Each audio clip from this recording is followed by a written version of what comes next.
Hello viewers, যারা class 9-এ পড়ছো আজকে তাদেরকে আমি ফার্স্ট ইউনিট টেস্ট পরীক্ষার জন্য ভূগোলের সাজেশন নিয়ে চলে এসেছি। আজকে তোমাদের বলে দেবো ভূগোলের কোন কোন প্রশ্নগুলো ভালো করে পড়ে গেলে অনায়াসে তোমরা ভূগোলে 40-এ 40 পাবে। তাহলে বুঝতেই পারছো তোমাদের প্রথম পরীক্ষা কিন্তু 40-এর মধ্যে হতে চলেছে। তো দেখে নাও কি কি করবে। তার আগে দেখে নাও কোন কোন চ্যাপ্টার তোমাদের রয়েছে। গ্রহরূপে পৃথিবী রয়েছে, পৃথিবীর গতিসমূহ, আর রয়েছে পৃথিবী পৃষ্ঠে কোন স্থানের অবস্থান নির্ণয়। এই তিনটে চ্যাপ্টার তোমাদের কিন্তু প্রথম ইউনিটের সিলেবাসে কিন্তু রয়েছে। যদি তোমাদের অন্য কোনো চ্যাপ্টার এক্সট্রা থেকে থাকে তো আমাকে অবশ্যই সেটা কমেন্টে জানাবে, আমি আলাদা করে সেই টপিক অর্থাৎ সেই অধ্যায়ের প্রশ্ন তোমাদের দিয়ে দেবো, ঠিক আছে? কিন্তু বেশিরভাগ স্কুলে তিনটে সিলেবাসে রয়েছে।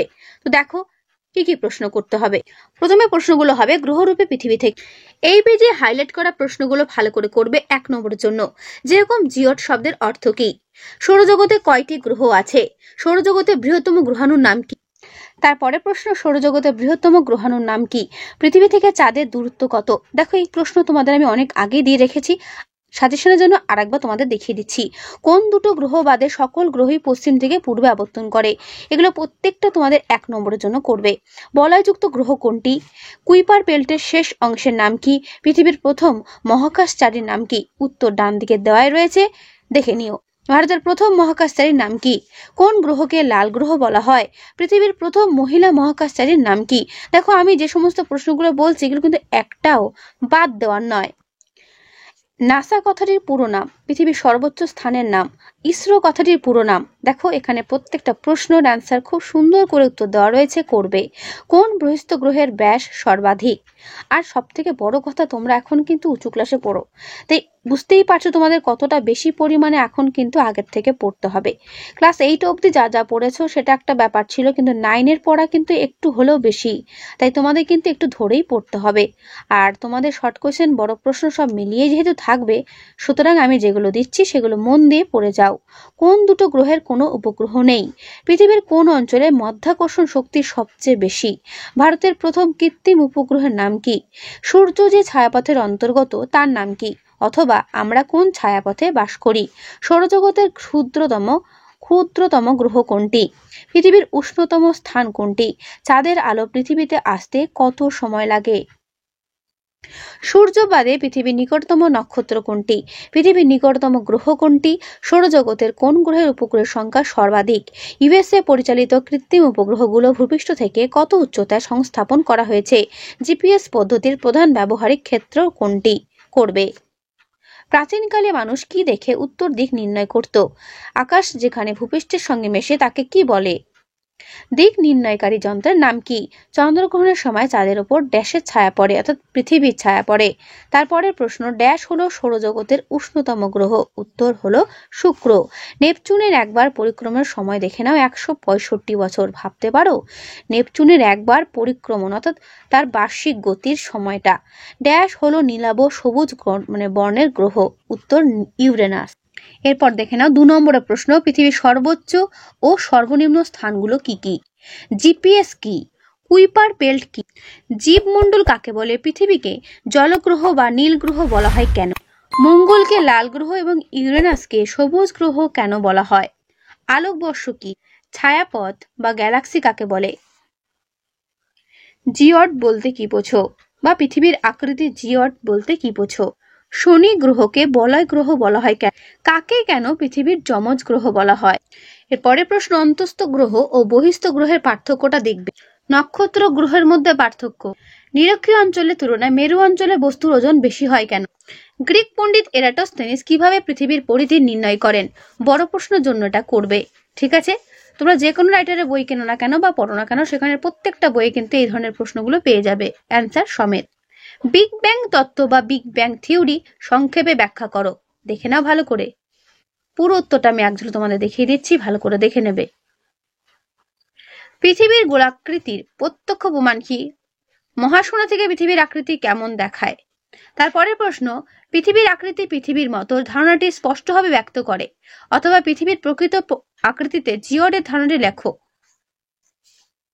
সেই ঘুরি ফিরি একই ধরনের প্রশ্ন, একবার দেখে নেবে উত্তরটা এক ঝলক। তো এর পুরো উত্তরটা দেখে নাও, এর পুরো উত্তরটা ঠিক এইখানটাতে শেষ হলো। জিপিএস ও জিপিএস রিসিভার বলতে কি বোঝো, দেখে নাও ভালো করে।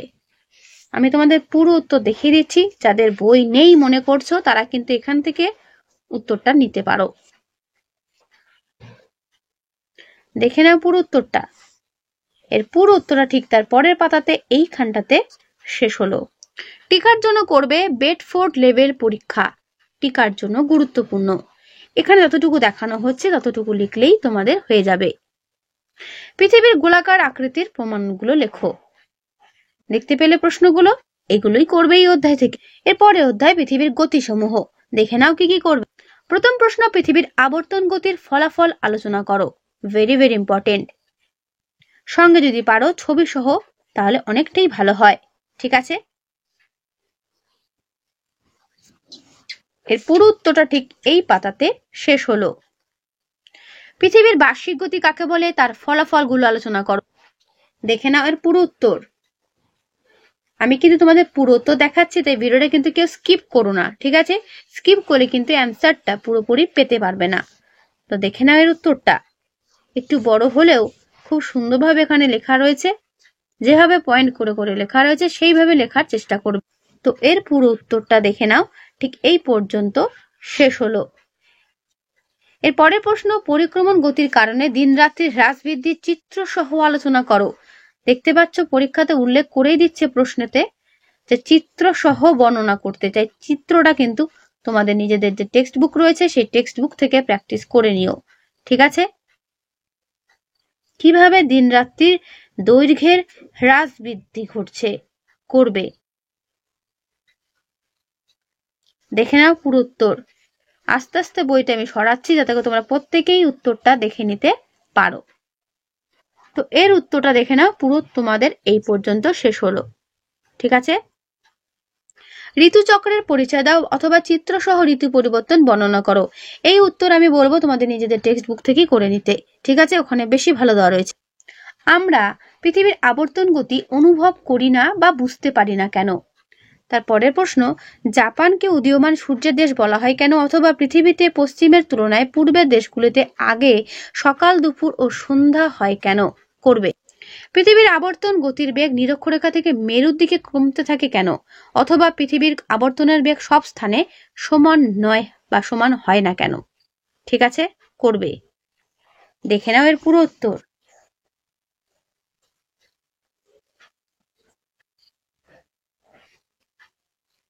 কোরিওলিস বল কি?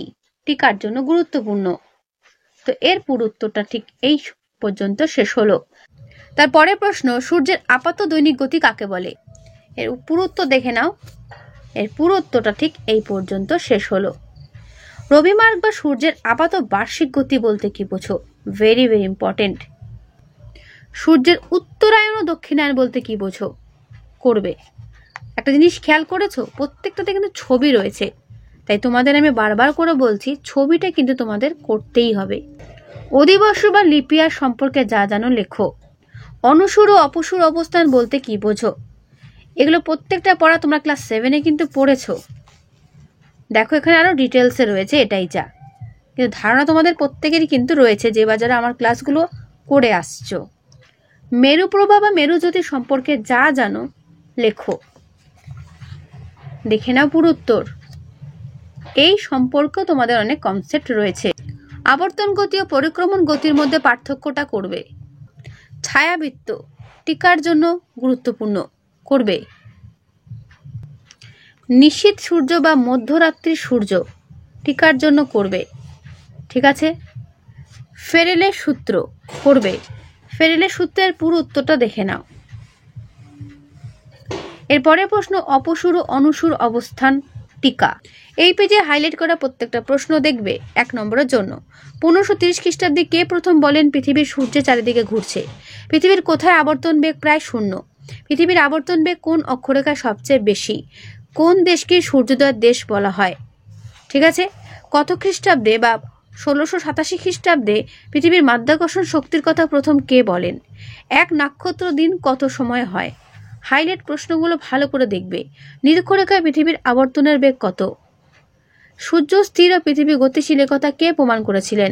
আধুনিক জ্যোতির্বিদ্যা জনক কাকে বলা হয়। পৃথিবী থেকে সূর্যের গড় দূরত্ব কত? পৃথিবীর কক্ষপথের পরিধি কত? অনুসূর অবস্থানে পৃথিবী ও সূর্যের মধ্যে দূরত্ব কত? করবে। তারপরের প্রশ্ন, অধিবর্ষের বছরটিতে মোট দিনের সংখ্যা কত হয়? কোন তারিখে অপসূর হয়? তারপরের প্রশ্ন, অপসূর অবস্থানে পৃথিবী থেকে সূর্যের দূরত্ব কত? বিষুব কথার অর্থ কি? এগুলো অনেক আগেই তোমাদের আমি দিয়ে দিয়েছিলাম। নিশীথ সূর্যের দেশ কাকে বলে? 1 নম্বর প্রশ্নের কোনো সাজেশন হয় না, সেগুলো ডিটেলসেই পড়তে হয় বেশি বেশি করে। কোন তারিখে দক্ষিণ গোলার্ধে বৃহত্তম দিন? কোন দিনটি জলবিষুব নামে পরিচিত বা শরৎকালীন বিষুব নামে পরিচিত? দিনরাত্রির মধ্যবর্তী বৃত্তাকার সীমারেখাকে ভূপৃষ্ঠে কি বলে? আয়ন কথার অর্থ কি? সংক্রান্তি কথার অর্থ কি? কোন তারিখে সুমেরু অঞ্চলে 24 ঘন্টায় রাত থাকে? এর পরের চ্যাপ্টার দেখে নাও, পৃথিবী পৃষ্ঠে কোন স্থানের অবস্থান নির্ণয়। দেখো কি কি করবে এখান থেকে। এখানে প্রথম বড় প্রশ্ন করবে, অক্ষাংশের ভিত্তিতে পৃথিবীর প্রধান প্রধান তাপবলয়গুলো চিহ্নিত করে তা আলোচনা করো। অর্থাৎ যেগুলো তাপবলয় রয়েছে সেই তাপবলয়গুলোর আলোচনা। ঠিক আছে, বড় প্রশ্নের জন্য ভেরি ভেরি ইম্পর্টেন্ট প্রশ্ন এই অধ্যায় থেকে ভালো করে দেখে নাও এর পুরো উত্তরটা। বুঝতেই পারছো, ঠিক এই পর্যন্ত অ্যান্সার শেষ হলো। আন্তর্জাতিক তারিরেখা বলতে কি বোঝো? আন্তর্জাতিক তারিরেখার প্রয়োজনীয়তা কি? এটা তোমাদের নিজেদের টেক্সট বুক থেকে অ্যান্সারটা লিখবে। এখানে তোমাদের কিছু অঙ্ক থাকবে, যেই অঙ্কগুলো আমি বলছি এগুলো ভালো করে প্র্যাকটিস করবে। প্রথম দেখো, গ্রিনিচে যখন দুপুর 12টা তখন ভারতের প্রমাণ সময় কত? করবে। খুব সুন্দর করে ক্যালকুলেশন দেওয়া রয়েছে, দেখে নাও। সিডনিতে অনুষ্ঠিত অলিম্পিকের সকাল 6টায় অনুষ্ঠিত হকি ম্যাচ দূরদর্শনে সম্প্রচারিত হয়েছিল। কলকাতায় কোন সময় সেটি দেখা গিয়েছিল? দেখে নাও এর উত্তর। তারপরে এই অঙ্কটা ভালো করে করবে। 28শে ফেব্রুয়ারি 1990 সাল লন্ডনে স্থানীয় সময় সন্ধ্যা 7টা, তখন কলকাতায় স্থানীয় সময় ও তারিখ কত ছিল? করবে। ঠিক আছে, যেভাবে এখানে অঙ্কর মাধ্যমে এটা দেখানো আছে সেইভাবে দেখানোর চেষ্টা করবে। গ্রিনিচের সময় যখন বেলা 12টা তখন নিউ ইয়র্কের ও মুম্বাইয়ের স্থানীয় সময় কত? এই স্থানীয় সময় ও প্রমাণ সময় বার করতে তোমাদের অঙ্ক থাকবেই পরীক্ষাতে। তারপরে প্রশ্ন, সিডনি থেকে 2008 খ্রিস্টাব্দের 1 মার্চ শনিবার ভোর 4টে একটি ইমেল এলাহাবাদে পাঠানো হয়েছিল। কখন, কোন বার ও তারিখে সেটি এলাহাবাদে পৌঁছেছিল? তো এর পুরো অঙ্কের আনসারটা কিন্তু এই পর্যন্ত শেষ হলো। এই অঙ্কটা দেখে নাও, চেন্নাইতে কি দেওয়া রয়েছে, এই অঙ্কটাও করবে। ঠিক আছে, এই অঙ্কটাও করবে। যেগুলো আমি দেখাচ্ছি সেগুলো বাড়িতে ভালো করে প্র্যাকটিস করো, পরীক্ষাতে এর মধ্যে কমন পেয়ে যাবে। ঠিক আছে, তো এর পুরো উত্তর ঠিক এই পর্যন্ত শেষ। অক্ষাংশ ও অক্ষরেখা বলতে কি বোঝো? দেখে নাও ভালো করে। অক্ষরেখা বা সমাক্ষরেখার বৈশিষ্ট্যগুলো উল্লেখ করো। পুরো বৈশিষ্ট্য এই পর্যন্ত শেষ হলো। নিরক্ষরেখার গুরুত্ব লেখো।